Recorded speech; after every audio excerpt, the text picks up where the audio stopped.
Just completed another ranch. I don't know who owned it, what the name of it was, but it had corrals, a couple workshops, a house, a lot of strange things around, alcohol bottles. It's typical things you'd see in an abandoned house in the city, but to see something in that bad a condition makes me wonder if the military came here just to maybe...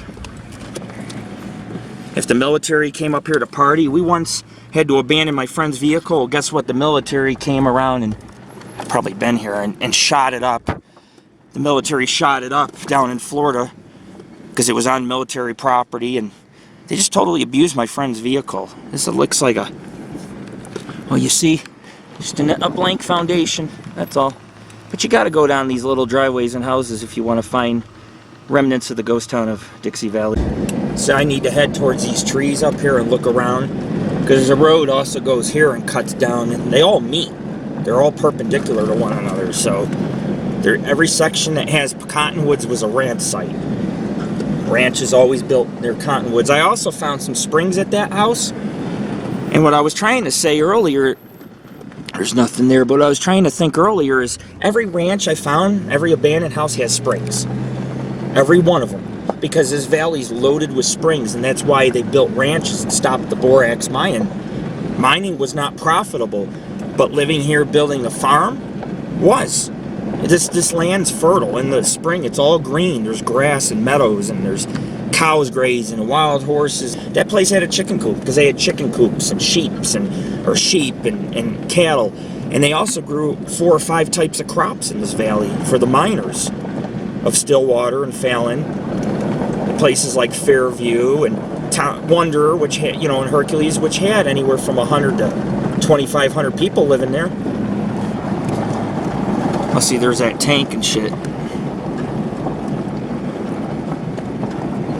that, yeah. Let's take, whoa. Holy shit, it got bumpy quick. Looks like a huge ass right. That's why I had to stop, man, because it was just getting so bumpy. I wasn't going fast, 15, and it just went from smooth to bumpy. So I was like, oops.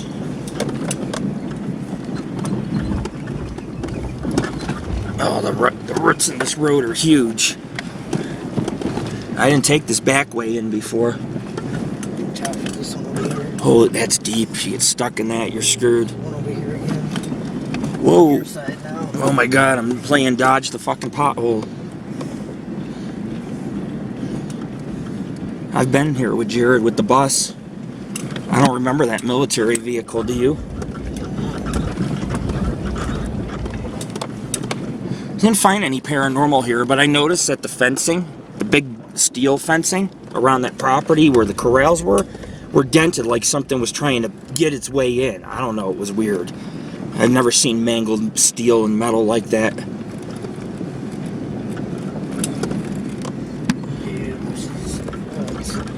Yeah, I see him. Did we see this tank? Thought we did. Let me look at it real quick.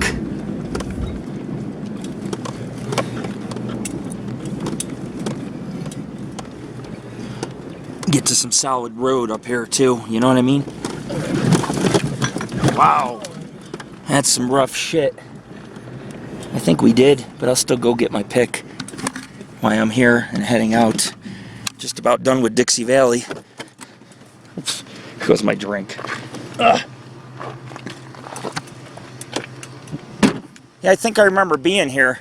There's about 4 or 5 military vehicles. Yeah, we've been here before.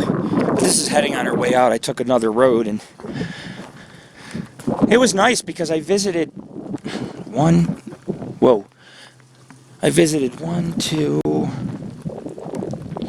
3, 4, 5, 6, probably about 6 structures I went inside, and I visited the cemetery. So our mission's complete. We got a lot done on our first trip here. And our second trip was only supposed to be just a follow-up, and I didn't see no bones, but then again, I haven't hiked too much in the valley today. And there's some springs, but we came back to follow up. Just check out the cemetery, a few abandoned places. Nothing strange so far, but you never know. You might get a UFO or something in the photo. This is collapse. Military probably bombed it in a practice drill. Look at all the bullets. It's riddled with bullets. There's a lot of guns being fired out here. Jeez. Wow. Look how big the military vehicle is compared to my Jeep. And we came here, I took my sons to see some of the military vehicles. So I've been here, and I've been at this site, but like I said, I was on my way out. So I figured, a couple pictures won't hurt anything. It's such a cool vehicle, assault vehicle. This thing can go through barricades and walls, man, and level buildings. You guys are probably going to think I stopped because I seen the bottom of a tennis shoe. You see all kinds of stuff like this out here, but that's not why I'm here. I'm here because there's an old pickup truck, or at least there's no, wheels or rotors or engine, and it's gutted. But it's out here, and you can see, look at that. You don't have to walk very far to find remnants of the past. But the weather's not getting any better. So we're going to take on off. You can tell this is dry like bed, it's all sand, but we had a good day. We had a really good day paranormal investigating and exploring, and lots of adventure, lots of wildlife. It was time to close it out with Middlegate and have a beer at Middlegate and do our evening investigation portion and then head home. C'est la vie. C'est la vie. More rusty debris, everyone. I'm not going to get out, it's just rust. But I'll scan from right to left. Remnants from the ranches in the ghost town. Old drums for burning. Sagebrush. I didn't film everyone because I was busy driving, but I went through the dunes. There's dunes out here and sand, and I was like hopping sandbars and everything else. I think we've been down here before. This is another ranch.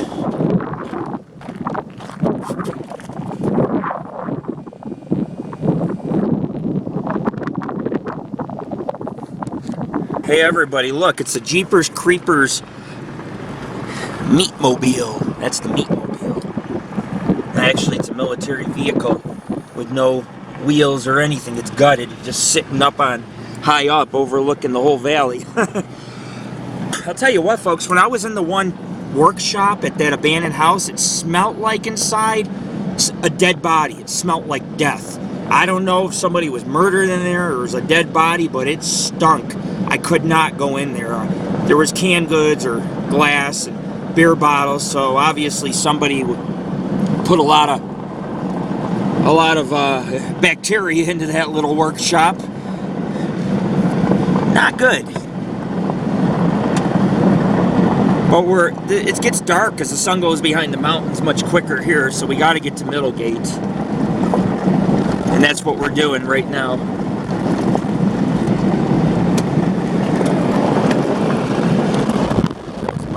Just want to say, check out our website, www.paranormalghostsociety.org. This was our second expedition, Dixie Valley. It's this mountain range you see. Actually, Stillwater and Ironclad are my favorite mountain ranges. This one has some beautiful woods and forests. It's where the forest meets the desert. Each mountain range kind of has two ecosystems going on. But I just want to say, make sure you check out our site. This is a strange place. I've seen mutilations, probably from mountain lion kills, but there are a small amount of cases which have to do with alien abduction and cattle, and they all, like I said, they get dropped out of the sky. I've seen strange tracks. I've seen some of the abandoned places just feel awkward and strange. I don't know. I mean, just who knows? This place is remote. Anything could be out here. Anything could happen. Ground's still hot. One of the biggest earthquakes in the 1950s hit this area. It could happen again. The peak you see in front of us is called Fairview Peak. It is a monster, and it is riddled with fault lines, and oh man, it's an extinct volcano, but it could go. It could, one day, it could just give out and erupt again. And it could be cataclysmic in the United States. Many of these volcanoes could be cataclysmic. But we're on the road less taken, and I love Nevada backcountry, and enough to come out here, and just my heart and my passion I have for these places is just unbelievable.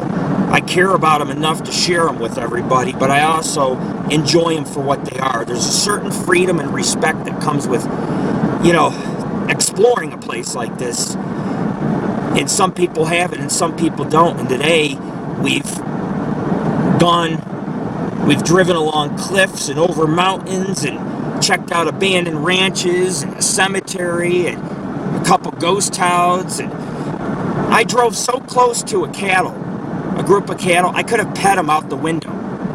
Seriously. Where else can you do that in such a place? I mean, only the Wild West, only the last remaining frontier of the United States, or the lower 48, really. And we're here. We're a part of it, and it feels amazing. Well, I'm out here. It's almost another 30 miles to get out of this valley. It gives you an idea. This expanse is over in valley seems about 40, 50 miles in length and about 10 to 15 miles across. That's a ranch. I think somebody lives there. You see out there? I'll zoom in real quick. I have a good zoom. Military barracks. Oh yeah.